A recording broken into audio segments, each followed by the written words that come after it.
MNT news network में आपका स्वागत है। आप देख रहे हैं लेटेस्ट अपडेट। धरती आबा जननायक बिरसा मुंडा जयंती पर देश भर में कार्यक्रम। बिरसा मुंडा जयंती एवं संविधान दिन के अवसर पर निशुल्क स्वास्थ्य शिविर के कार्यक्रम का आयोजन। देश का पहला निजीकरण का स्टेशन हबीबगंज अब होगा रानी कमलापति। हबीबगंज का मूल नाम था शाहपुर। 1979 में बदल दिया था नाम। उस वर्ष प्रधानमंत्री थे मोरारजी देसाई। केंद्र सरकार ने कहा पराली जलाने से दिल्ली NCR में सिर्फ 10% प्रदूषण होता है।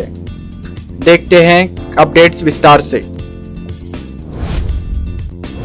हर वर्ष 15 नवंबर को धरती आबा बिरसा मुंडा की जयंती पूरे देश भर में धूमधाम से मनाई जाती है। इस अवसर पर विभिन्न कार्यक्रमों का आयोजन किया जाता है। धरती आबा बिरसा मुंडा ने अपने अनुयायियों को प्रकृति धर्म को सिखाया था। महान बिरसा के विचारों को आज भी याद किया जाता है, अनुसरण किया जाता है। एक तरफ देश को जाति जाति में विभाजित करने वाली ताकतें आज बड़ी तेजी से सक्रिय हैं, साथ ही हर बात का धार्मिकीकरण करने की जद्दोजहद कर रहे हैं। ऐसे में उलगुलान का नारा देने वाले धरती आबा बिरसा मुंडा के विचार हमारे लिए आज भी प्रेरक हैं। हमें हमारे महान नायकों के सच्चे इतिहास को पढ़ना और पढ़ाना होगा। देश भर में मूल निवासी बहुजन नायकों और नायिकाओं के बारे में स्कूलों और कॉलेजों में पढ़ाने को लेकर हमें स्वयं ही पहल करनी होगी। MNT न्यूज नेटवर्क की ओर से आप सभी को अनेकानेक मंगल कामनाएं। धरती आबा बिरसा मुंडा जयंती एवं संविधान दिन के अवसर पर नागपुर महाराष्ट्र में निशुल्क स्वास्थ्य शिविर का आयोजन हुआ। People's Party of India Democratic अर्थात PPID की नागपुर जिला इकाई की ओर से यह शिविर आयोजित किया गया था। कोरोना महामारी और शहर में बिगड़ती स्वास्थ्य सुविधाओं को ध्यान में रखते हुए PPID की ओर से 12 नवंबर को सुयोग नगर धारीवाल लेआउट दक्षिण नगर नागपुर में यह शिविर आयोजित किया गया।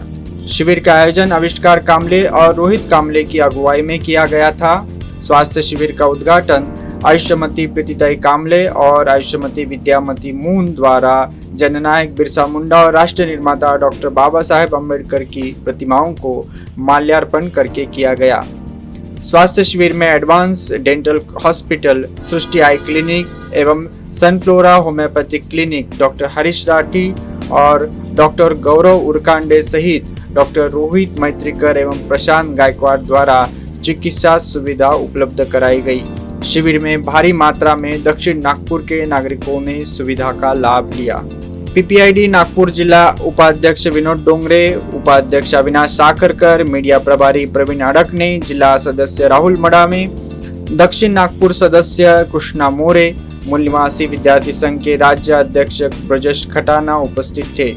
जिले के अलग अलग जगहों पर PPID शिक्षा, स्वास्थ्य, सरकारी योजनाओं की जानकारी आदि नागरिक सुविधाओं को लेकर शिविरों का लगातार आयोजन कर रही है। लोगों द्वारा चुनी गई सरकार अपने प्रशासन पर भरोसा नहीं रखती बल्कि निजी क्षेत्र पर रखती है। ऐसा अगर हम कहें तो इस बात को लेकर कई मत विमत आ सकते हैं। एक तरफ इस देश के SC ST OBC निजीकरण की नीति का जोर शोर से विरोध कर रहे हैं, तो दूसरी तरफ सरकारें निजीकरण की नीति को इनके गले उतारने के लिए तरह तरह के हथकंडों को अपना रही है। आपको बता दें, हबीबगंज रेलवे स्टेशन भारत का पहला PPP मॉडल प्लेटफॉर्म बन गया। सीधे शब्दों में कहें तो इसका निजीकरण हुआ। सरकार मोनेटाइजेशन के नाम पर कई स्टेशनों का निजीकरण करने जा रही है।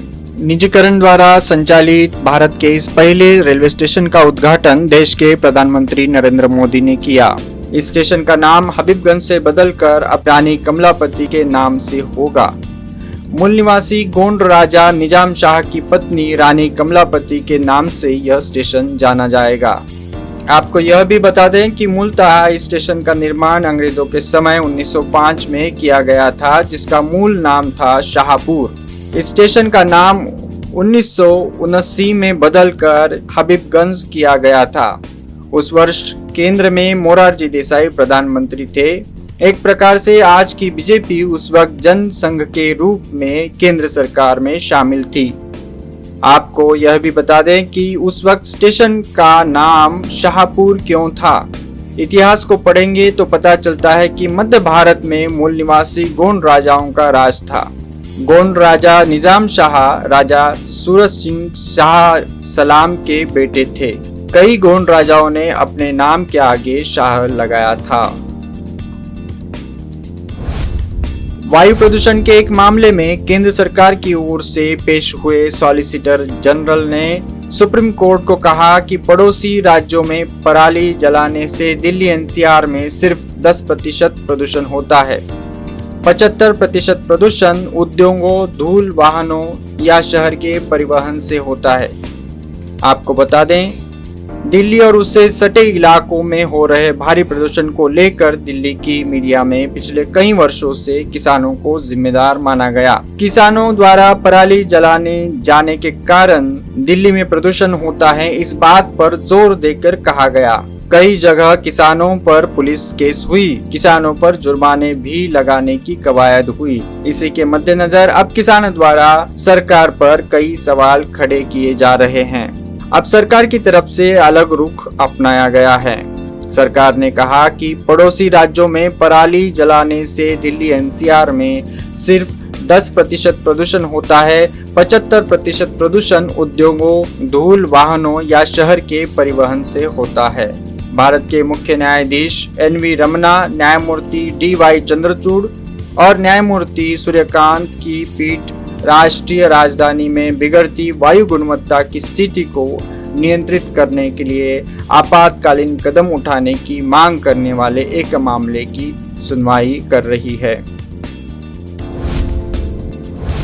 MNT न्यूज नेटवर्क के अपडेट्स पाने के लिए हमें YouTube पर सब्सक्राइब करें और Facebook पर लाइक और फॉलो करें। वीडियो को लाइक और शेयर जरूर करें। जय भीम, जय मूल निवासी, जय भारत, जय संविधान।